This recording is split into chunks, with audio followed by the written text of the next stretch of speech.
6, which we hope to get back tomorrow, and Arnold 2 also still today. That will, given all of these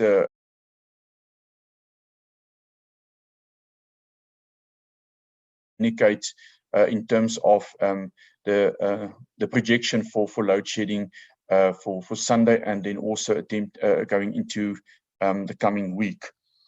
So, Chair, to then summarize, to say that we've had a very tough week, and we are acutely aware of what it's doing to the country, what it's doing to the economy in running on stage 6 load shedding for such a long period, causing immense damage, and we're working our best to get out of that situation. We are seeing some improvement. We were hoping that we would have been in a better position by this time around of the week, after we've seen the weather lifting also earlier the week, but there's still risk ahead of us. We're also aware of some storm approaching.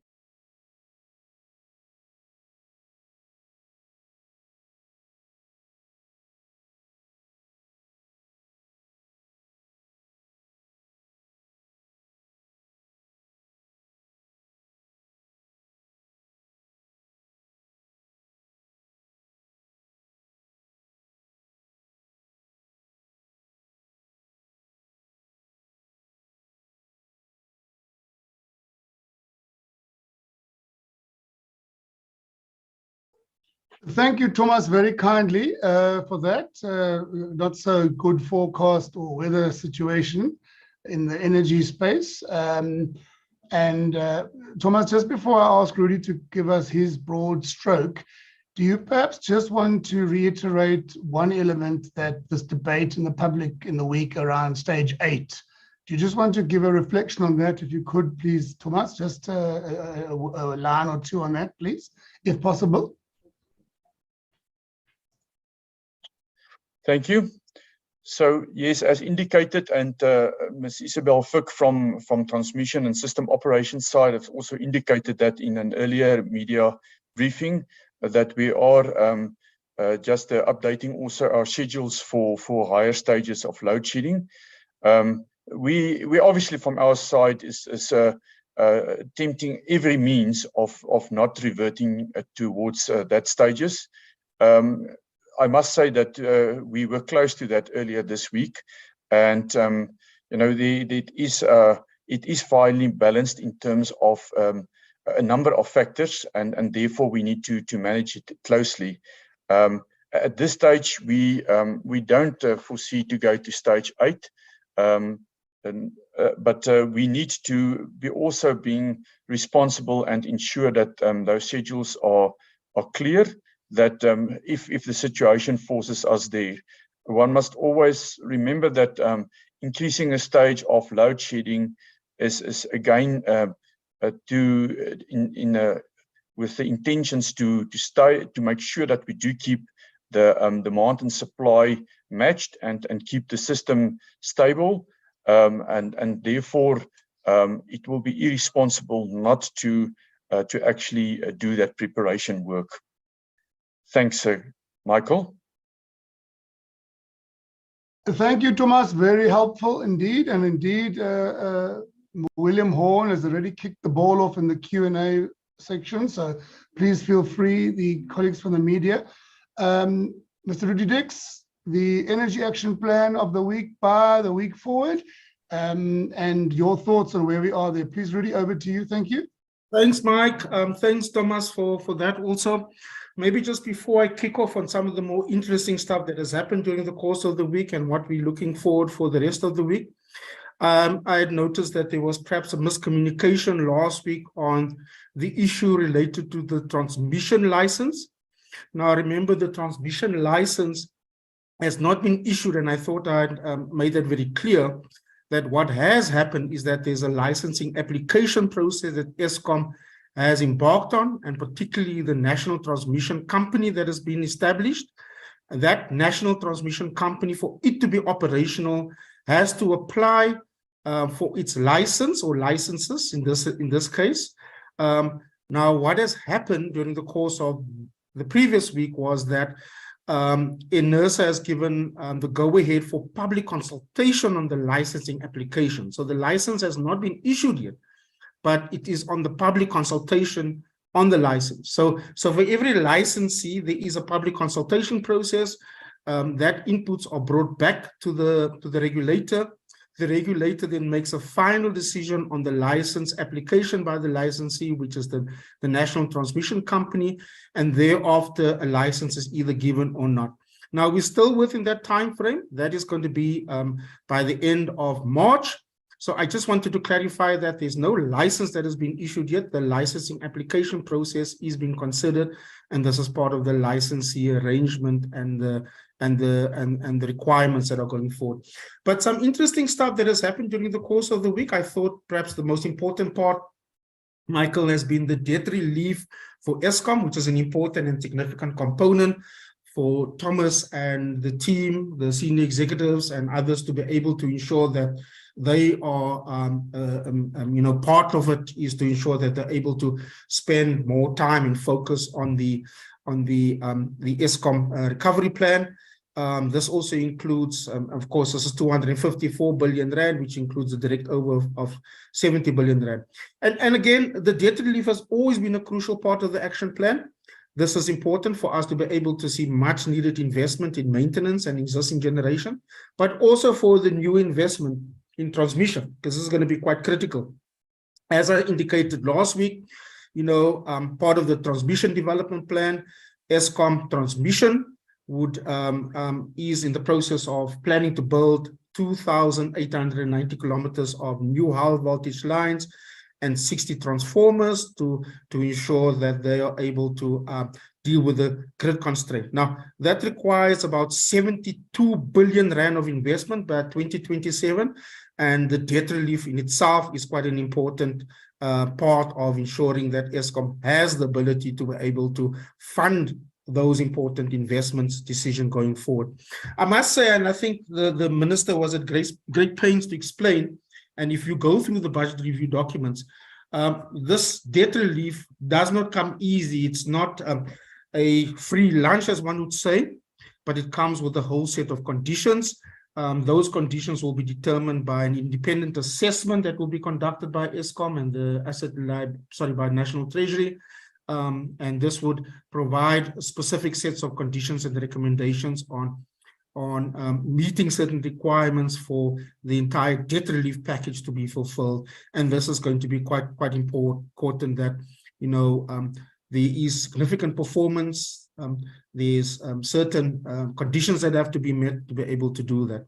So I think that has been the most important part. And although there may not be a direct correlation, it does have a significant bearing on the ability for us to be able to start investing on a whole set of different things that are critical and crucial to the energy action plan.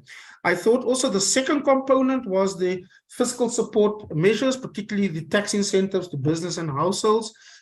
We did indicate that as part of our conversations, and the president had given the line of march in his State of the Nation address. And there are three elements here that I think is going to be quite important for us to take note of. The first is just the business will be allowed to reduce its taxable income by 125% of the cost of investment in renewables within the first year. And this is quite an important and significantly strong incentive to drive the rollout of rooftop solar in shopping centers, factories, commercial buildings, farms, and many other places that are going to be quite critical. So I think that's quite an important and strong incentive. The second core part is for small-scale embedded generation for individuals, and they will receive a tax rebate of 25% or maximum of 15,000 rand, and that would help many households to install their own system or expand existing systems. And then again, as we said, we will continue to work with the National Treasury on the bounce back scheme, and this will be adjusted to provide financing for small and medium businesses to install alternative energy sources. And again, both allowing banks and DFIs to borrow directly. So this is quite an important set of interventions to be able to support and incentivize households and businesses to install alternative measures of energy, clean energy, that they are able to utilize for themselves, including dispatching onto the grid if they can, and that's going to be quite critical going forward. So those are the two critical announcements, I think, importantly so, in our energy action plan. SSEG and the rooftop solar PV has been a critical part of it, and finally we have a degree of incentives that are in place that we're able to support going forward, and I think that's been critical.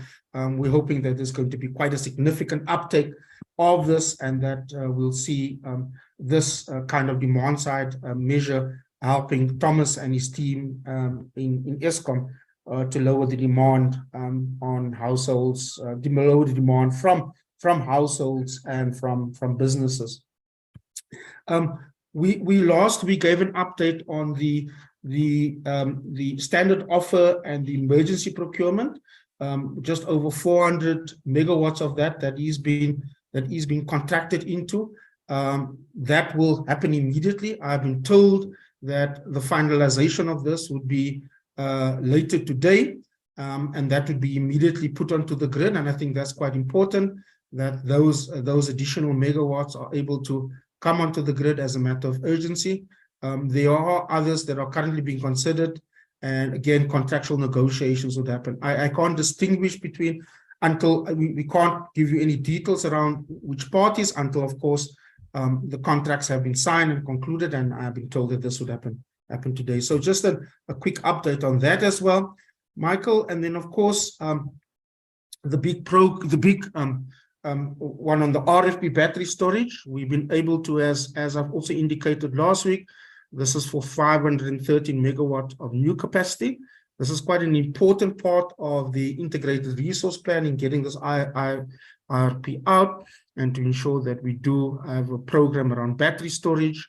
We know that the IPP office have given us the firm commitment that this RFP will go out by next week, which is the end of February. And so, of course, again, we'll provide an update on the RFP as they go out.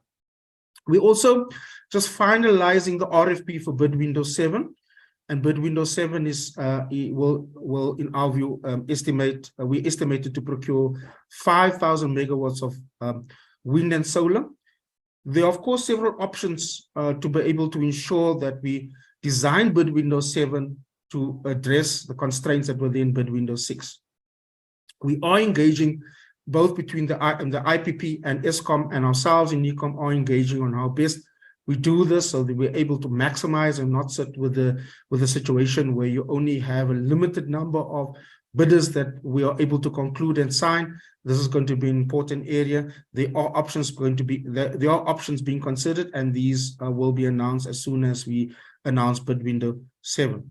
You would have also noticed that given the constrained grid environment, that we needed to take some radical steps around grid capacity and how one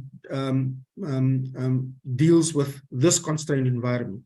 Eskom grid connection unit has now issued a revised grid capacity allocation principle, otherwise known to many of you as grid queuing rules, for comment. This has been released during the course of the week to stakeholders for comments and for clarification.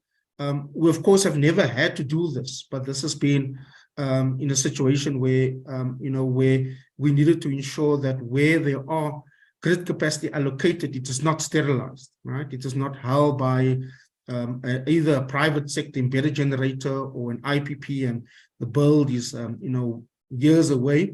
Of course, what we require is immediate investment into new megawatts. We need to support the build of the generation capacity to be able to deal with that. These queuing rules are intended to be able to deal with this matter so that everybody has a fair chance to be able to get the cost estimate letters, approve the budget quotes, and then of course get building and constructing, or of course all the authorizations before then also, but get building and constructing as quick as possible. And that's the aim of the attempt to try and deal with that. There are comments that are coming through, some good suggestions, but the grid capacity unit has been liaising with industry players, with those in this environment around us. And I think this is going to be quite an important area.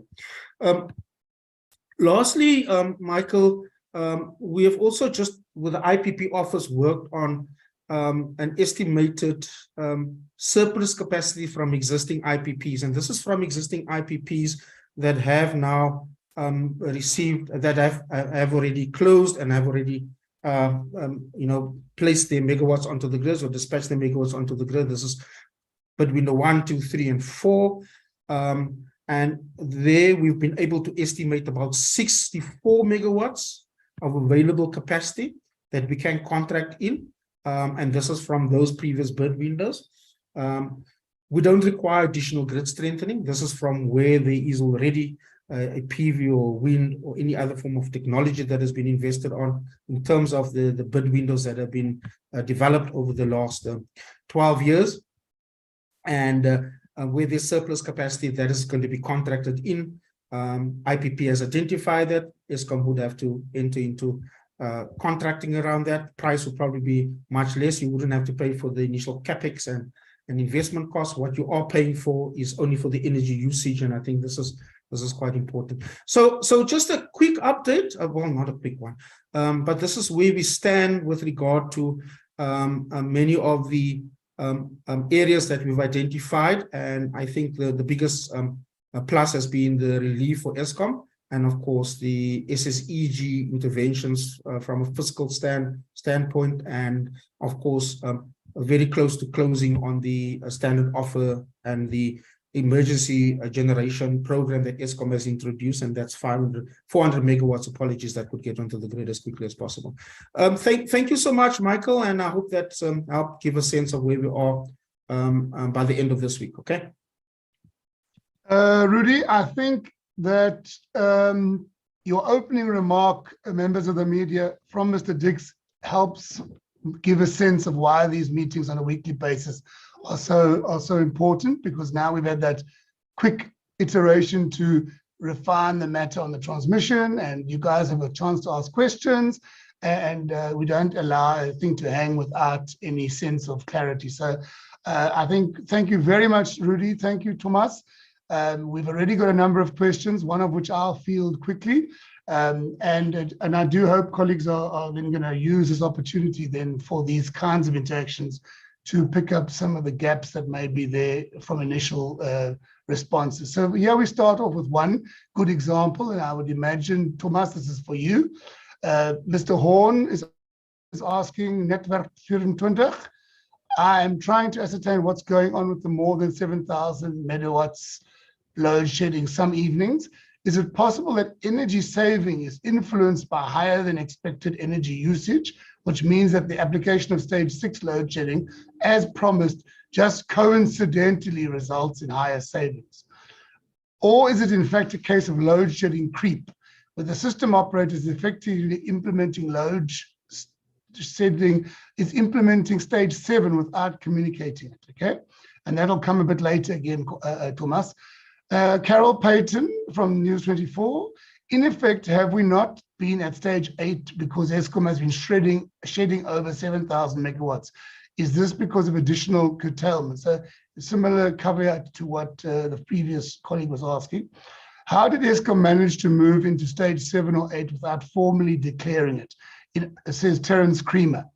In other words, how were the additional megawatts of load shedding secured during the 2 peak periods this week without any formal communication?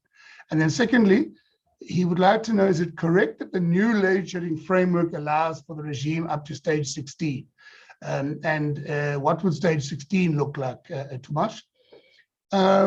William again here, Mr. Horn from Network 24.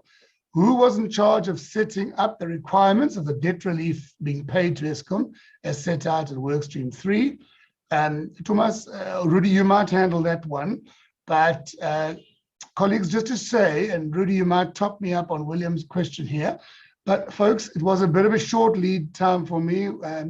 I thought perhaps given the importance, as Rudy pointed to, of the budget speech this week, I had tried to see last night if I could secure one of the Eskom colleagues who's dealing with, the National Treasury colleagues who dealt with this to be with us today from the work stream as well. Unfortunately, it was a very late time call on my part because some of them are already apparently immersed in a series of roadshows that follow the budget. So I assure you that we can do two things. I've got the referral from Clio to indicate that they do have a very agile and a live media queries desk, and I'll give you the address now if you don't have it. And secondly, if needs be in the week ahead, we could field or arrange some specific interviews for yourselves if there needs to be more. But perhaps Mr. Dix might comment on that. William, again, the ideal goal of what is the ideal goal of megawatt generated to ease pressure on the grid by rooftop solar uptake due to the subsidy announcement for households by the Minister of Finance. So William is looking at a combination. Rudy, you probably have those numbers already, William. We have given thought to that. And we have got some targets, one or two, a little bit ambitious perhaps, but Rudy will tell you a bit more about that. Right, then Terence, the question that I'll field for yourself and for any others who have the same one. Did Andre de Ruyter raise his concerns over ongoing crime and corruption at Eskom with the NECOM? If so, what was NECOM's response? And I'll end off my input on that one, Terence. Deneen Erasmus, Business Day. Thank you. Very nice, interesting question, Deneen. Crossed my mind as well. Tomasz, where is the transmission tower carrying power from Kahora Bassa that was damaged? Okay, so it's a bit of a geography test there, Tomasz. Nokolo, ECR, East Coast Radio. Hello there from my home province where I used to sometimes go there as a very young person on East Coast Radio.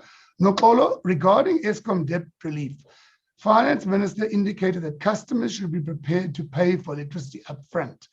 Please tell us what this means, because not everyone will be able to make a payment, as some people are unemployed and receiving grants. So, Nokolo, this one could require that I refer you to the media helpline of the Treasury, because it is a bit Treasury. Obviously, my colleagues might have a stab at that, possibly Mr. Dix. For me, I think, if I'm not mistaken, you might be referring to the concept of the prepaid meterage suggestion. Could you please share the grid queuing rules draft document? So Terence Creamer is asking that question, and it could very well be, Terence, that we might be a little bit ahead of things, but I'll ask the colleague to comment on that. And then Carol Payton, question for Mr. Dix from Carol Payton at News 24. With respect to bids Windows 7, will bid Windows 7 have a compulsory baseload requirement? In other words, a partnership with a battery storage or something, and two, battery storage or something in that range, okay? And number two, if the grid is reserved for bid Windows 7, then will the timeframes for adjudication be accelerated? Because then that grid will effectively be sterilized. So Carol, I think that question is pretty much what we have on the radar. Before I respond to the question that was asked by the former group CEO, or about Mr. de Ruyter, the former group CEO, I'd like to invite any hands that folks have on the chat. If there's anyone who wants, and I'm not going to give preference to those of you who opted to give us a written question, but if there's any voice here who wants to come in, who wants to field a quick voice question, I'd be grateful to take the hand. And thank you for those of you who have taken our briefing live. If any of you have a question, you unfortunately not in studio or in the auditorium, so perhaps one of you online might want. Okay, there's no hand there, colleagues, as for now. So we'll save that for a quick second round if time allows. Terence, and to any other team here on the Mr. de Ruyter's departure matter, I think let's put it to this, let's give it this sense from government's perspective. The whole issue of security and safety in the whole value chain of the Energy Action Plan and in the work being done to stabilize this critical entity and new work that needs to be done with new power generation features fundamentally. So issues over crime, issues over sabotage, issues over abuse of contractual obligation or contractual arrangements that people have with Eskom, all of these have been very, very much factored into Workstream 6. and are very much on the top of our radar. In fact, in our recent communication, or I think perhaps a week or two back, we were able to give yourselves a very deep sense of some of the cases that have been opened, some of the investigations that have been initiated. We've given some numbers around that. So I can just say, colleagues, that there's absolutely no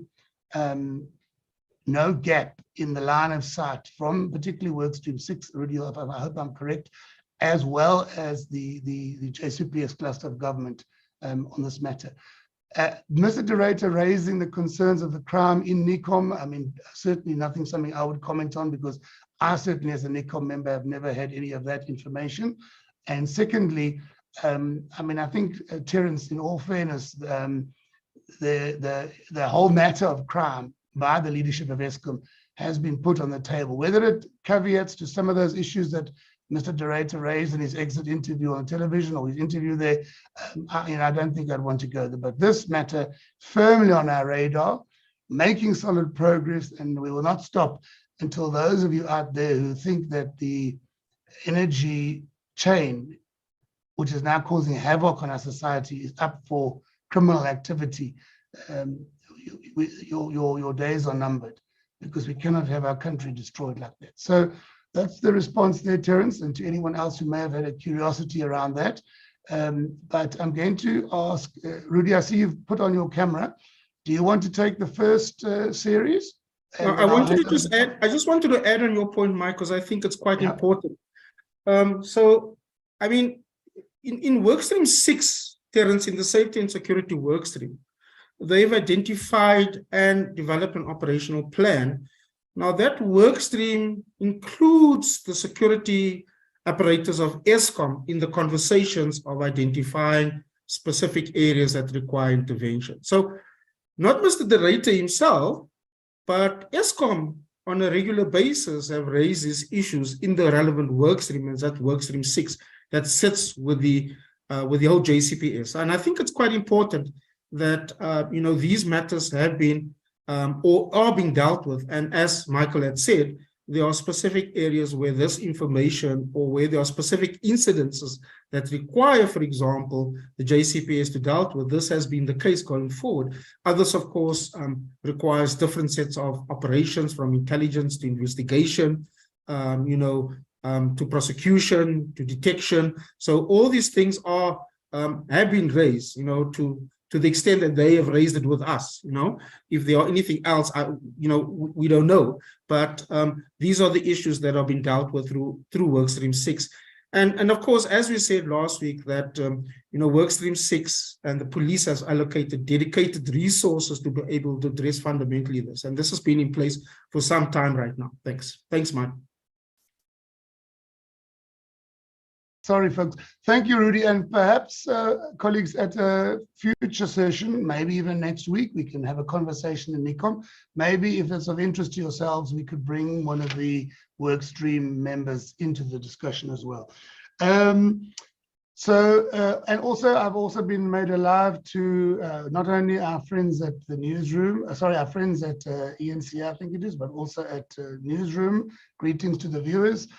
Govan Whittles is here, and he just wants to be clear on that question about stage 8. Did we bracket creep, Thomas? The same question raised by Netwerk 24 and by Carol. So we'll come back to you, Mr. Dix. Let's have a look at what you can tell us. Mr. Conradi, over to you. Thank you, Mr. Curran. Let me then try and deal with the questions from Mr. Horn, Ms. Python, and Mr. Creamer, as well as now the latest one that you've added to the list, Michael. Firstly, to say that I need to state it clearly that we have not introduced stage 7 or stage 8 or any higher stages of load shedding. In managing the supply and demand, when we run out of options on the supply side, we need to manage the demand, and that is how we keep the system in balance. And there are various levers in which we can use to manage demand, of which one is load shedding, as we are all but too well known of. There's also what we refer to as load curtailment.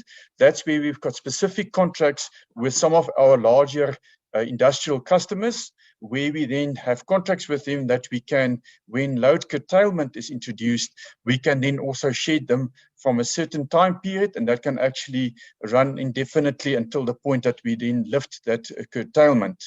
And then we've also got, as we probably most of us know, is that we do have the facility in some of the smelters that we've got large single users of power that we can actually shed those for limited hours in order to manage the high pickup of demand as we approach the peaks.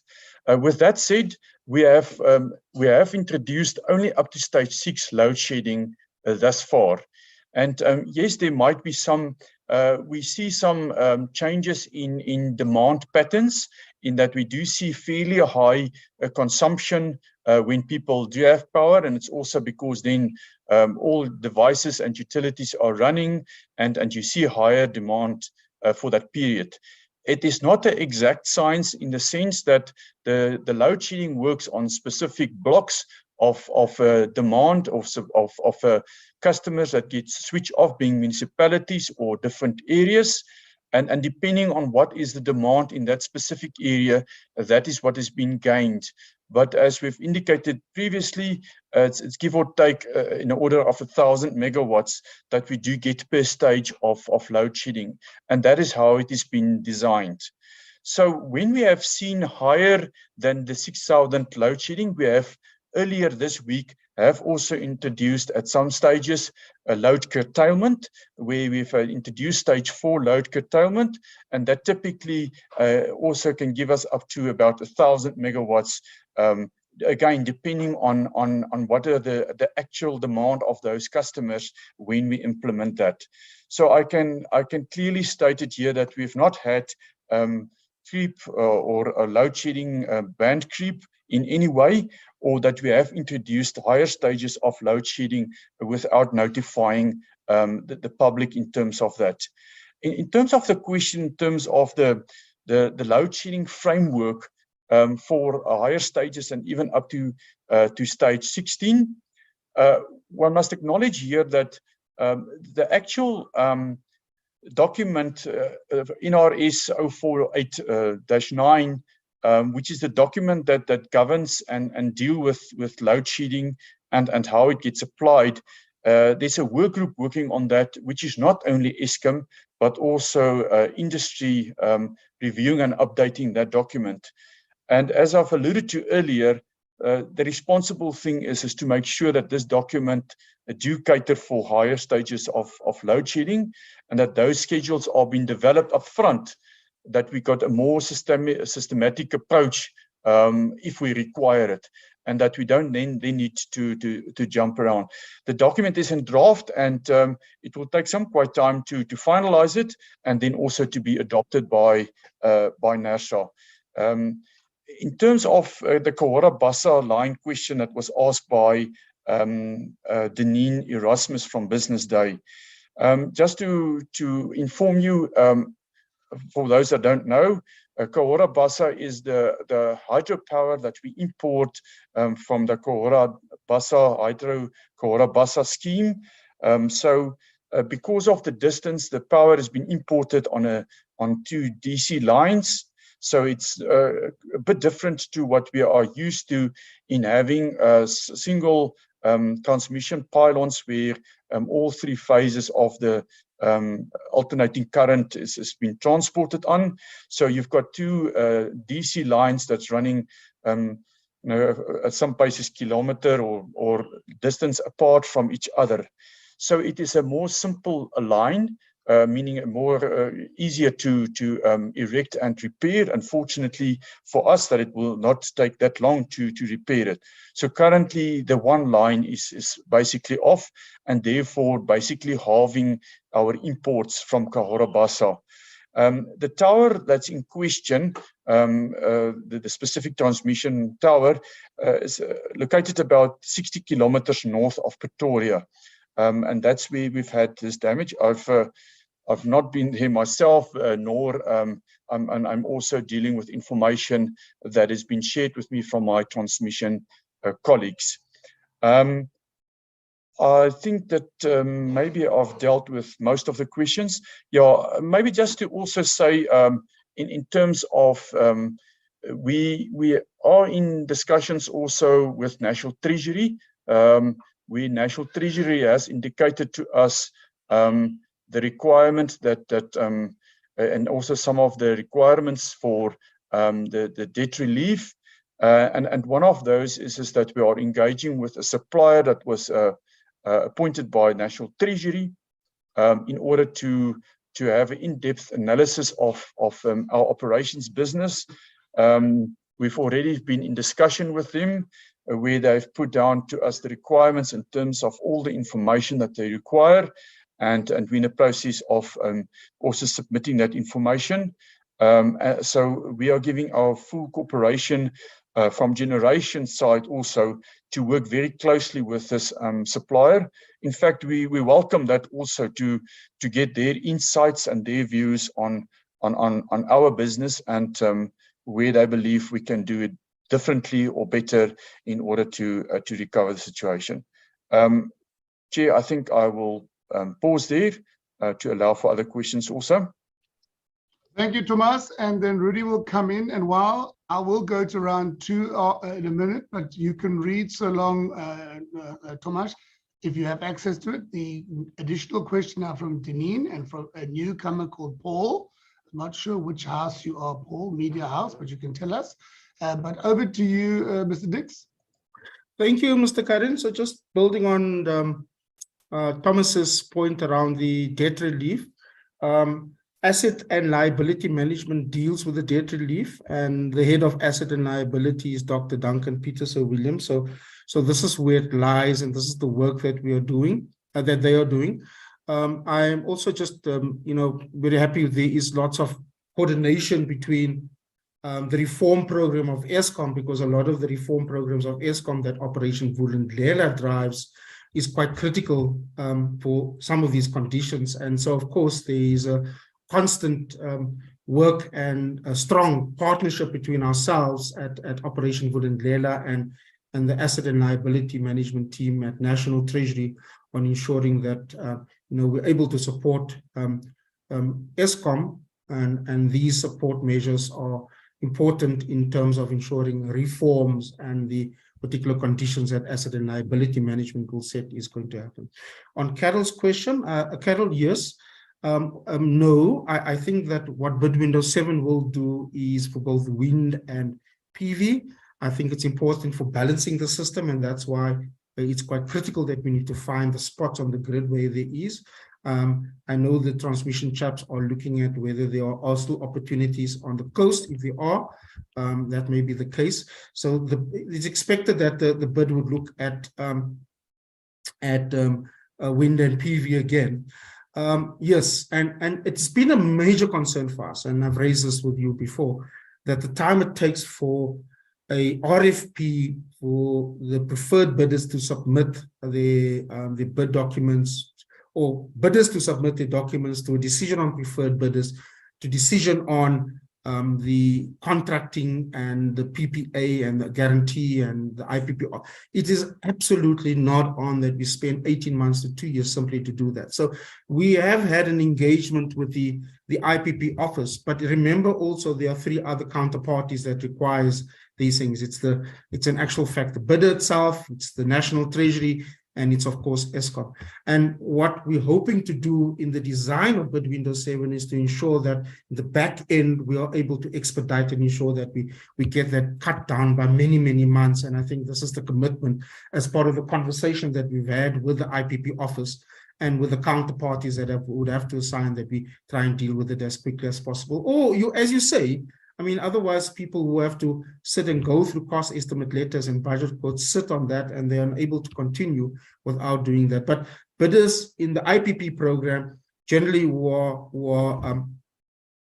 are decided upon would have to get the necessary authorizations and permits and then move towards the grid connection component. So what we need to do is shorten the time frame from when the RFP issues to the actual signing and conclusion of a PPA, and then of course for the bidder or the IPP to move as quickly as possible into construction and to dispatch. So I think that's the thing. Terence, right? We'll share with you the grid queuing rules, and that will be okay. Notolo. Yes, I think it's going to be quite important, and I think again the minister had emphasized that if we are going to give debt relief to municipalities, there has to be a culture of payment for electricity, for utilities and services. And that's going to be important, that people would have to pay, businesses must pay, households must pay. And if that's part of the conversation for debt relief, it's going to be quite critical. What the idea here is of course to introduce and ensure that households switch to prepaid meters.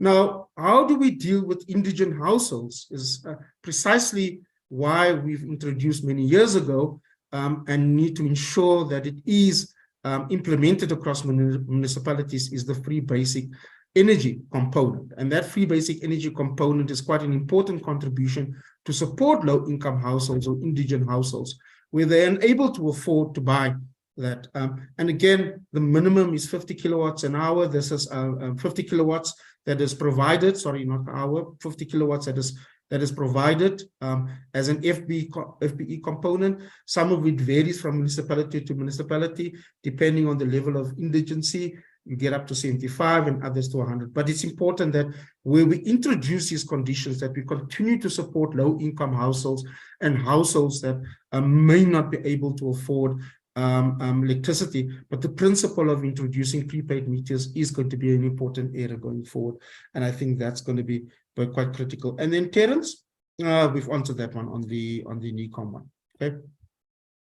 I think that covers all the ones, Brahma. Yes. Thank you, Rudy. And colleagues, if I can just raise two quick ones before I take the other round. Firstly, I mean, perhaps to be, if I may, on the question that Rudy has responded to now. Obviously, there is the free basic service basket. I mean, the listeners of East Coast Radio, I hope that in the greater province, you know that the service has really assisted a lot. We are looking at how we did with Business for South Africa, Community Constituency, NEDLAC, Trade Union Movement.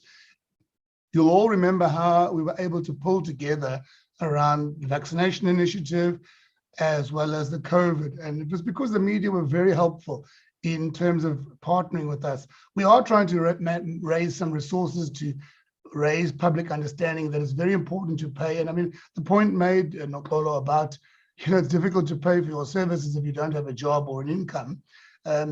It's a balancing act. So maybe one of the things I'd like to pose to this meeting as well is, maybe from your side as the media, how do you assist us in terms of building the public case or the understanding of the importance of paying services? Obviously, bearing in mind that there are other mitigating circumstances. But generally, I don't think it would be possible for us as government to say that every single other non-payer is indigent, So this culture of payment, when you should pay and when you have to be a good citizen, with the way in which we've generated tax revenue that's increased so much, as you heard from Mr. Godongwana this week, is because there's a lot of communication, there's a lot of awareness, there's a lot of measures that the Treasury's put in. So I'm really putting that out here, but this is a conversation that I'd like us to have on a Friday. That we see what you can assist us with, because there's no way that the billions that are owed to Eskom are going to just be something that they can absorb and then still be a functional entity, So also then allow me to indicate that it's a Paul Burkhardt from Bloomberg who has brought the other question. And with that, I also want to say greetings. I'm also informed that we have our public broadcaster team live with us this afternoon. So SABC viewers, good afternoon to you. Newsroom, ENCA, we're very delighted that you're all with us this afternoon.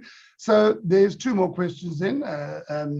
Paul is asking from Bloomberg that on the spokesperson's Twitter account, Thomas, he said that we're on 7,000 megawatts twice this week, which is understood as stage 7, and therefore also this load curtailment lever. It sort of appears that why don't you include that in your stats, because it looks like if it's a lever, it's not giving a proper account of the load shed.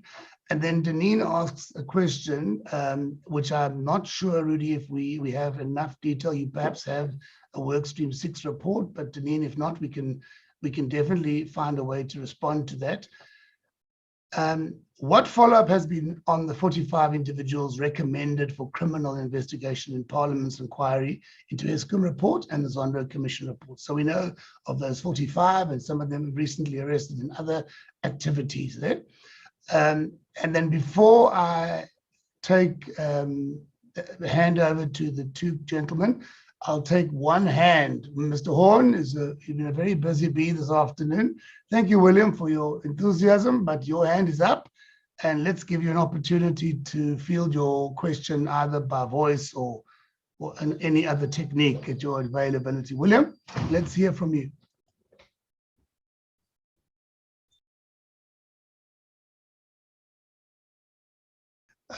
Team, maybe you need to unmute or something so that William can raise his question, because it would be interesting to hear that as well. William, can you have a go, Mr. Horn?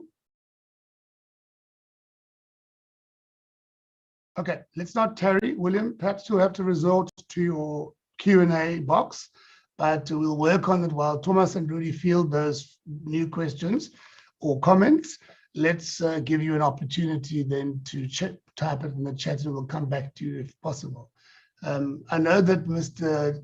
Thomas, Conradi, myself, and Mr. Dix are good to look at, but I think maybe it would be nice to see some other members of the media as well who could give us a run for our money. So team at GSAS, please work on that so that we can, if necessary, we can enable the hands and one or two questions from colleagues from the media, not in the chat, which I think is good, but it wouldn't be bad to hear a few voices. So Thomas, over to you, please. And most of them are in your ambit. And then Rudy, if you want to do a wrap up for the day from your side, then we'll move on. Thank you. Over to you, Mr. Thomas. Thank you, Mr. Curran.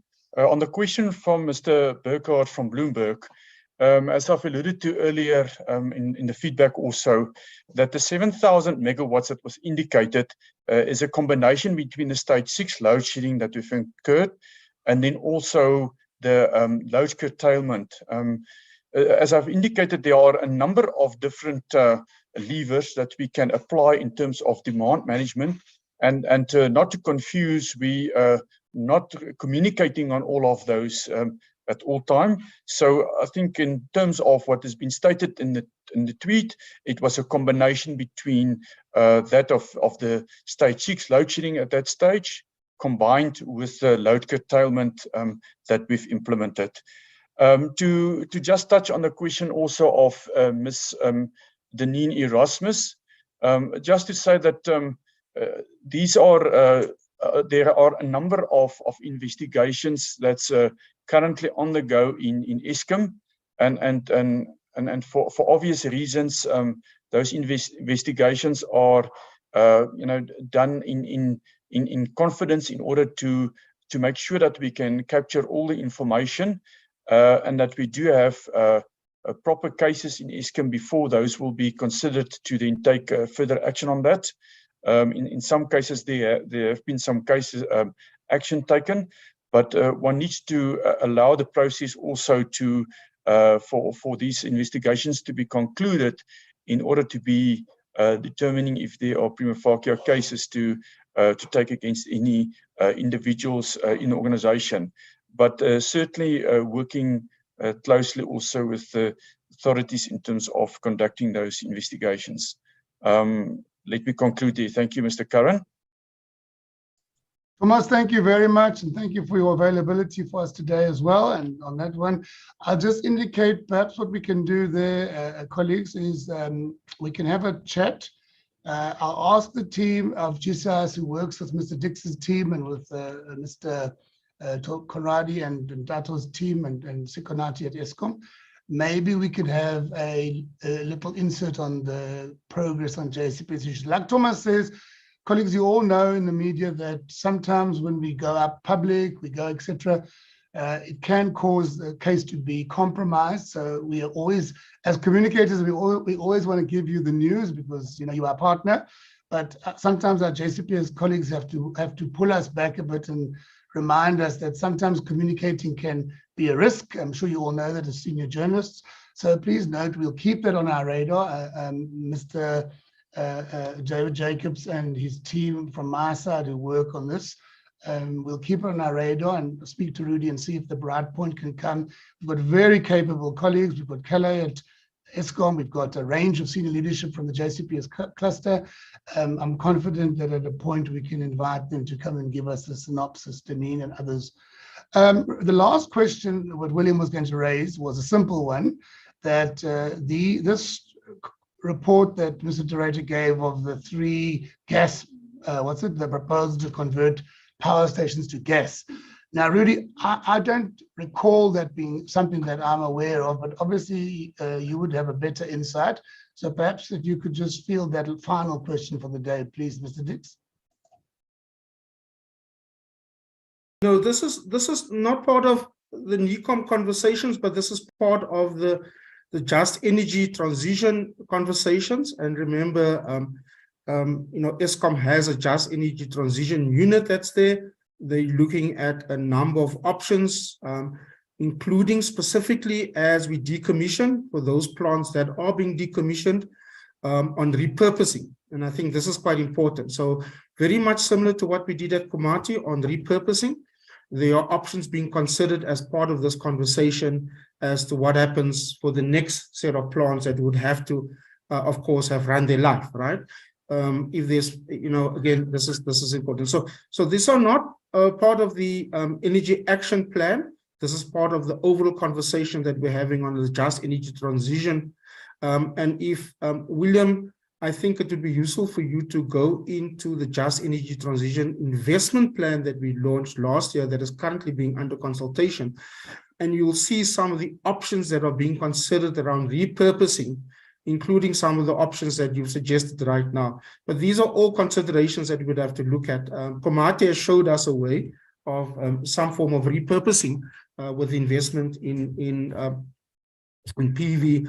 There are other options that are being considered, and this has to have be a joint conversation with the whole of government and of course Eskom in the center of that, as to whether these particular power stations that have run the entire life and end of life have a purpose and can be repurposed going forward. So I think that just would be important. Mike, just in closing, I thought that again, I just wanted to say to colleagues and to the media here that I think these sessions are important for us to provide you, critical updates as we go along in implementing the energy action plan. We stick with the energy action plan. We're not going to develop any new plan. We're sticking to that. Many of the interventions right now, as you know, are starting to bear fruit. We see the megawatts coming on slowly but surely, but much of this would lay the basis for future investment in large-scale utility and megawatts, additional megawatts getting onto the grid as a matter of urgency. We have to stick with it. We have to ensure that we implement it. So thank you, Bra Mike. I thought I'll just end with that comment. Thank you, Mr. Dix, very kindly. Members of the media, thank you very much for your time. I just want to conclude again by reinforcing that point to say that I think the media, the message we would give as especially my role as the government spokesperson, and obviously the gas issue really is clarified very nicely. But I think what we want to carry across to yourselves and to the nation is that the pace at which this has been happening is being escalated and really pushed, because we know that the impact on our economy is severe. So what we are looking at doing is to make sure that we explore all sorts of options as quick as we can to ensure that we can bring the relief. Some of them might be temporary, and as Rudy says, others might be more structural and longer term. But please, the key message is that energy crisis is top of our agenda. The aim is to unlock the rest of the problems that it causes on the economy and on our social life. I really want to say to yourselves, your participation and our commitment, I hope that we will have no disruptions, but on a Friday afternoon at 2, let's make it our date, 1 hour. And we really, really hope that we will be able to address things there. I've given you the email address again, for those of you who might want to follow up on some of the details from the Treasury, media@treasury.gov.za, where you can pick up those questions around the budget and some of the nuances of the money that you might want to, particularly from the business reports, pick up a bit of detail on. So, ladies and gentlemen, to my colleagues, gentlemen from the ESCOM, Mr. Thomas Conradi, Mr. Rudy Dix from the presidency, the project leader, and to all of the colleagues in the media, thank you very much for availing yourselves. And I really do hope this is assisting in giving more frequent and better information that would assist you to do your critical job in keeping our nation informed. So until we meet again, I wish you all a pleasant weekend. And hope that we'll meet again soon. Thank you very much. Let's stay positive. We will crack the energy crisis and live to a day where we can see our country having so much energy, we're going to export it all over the world. So thank you very much for your time. Let's meet again soon. Thank you very much.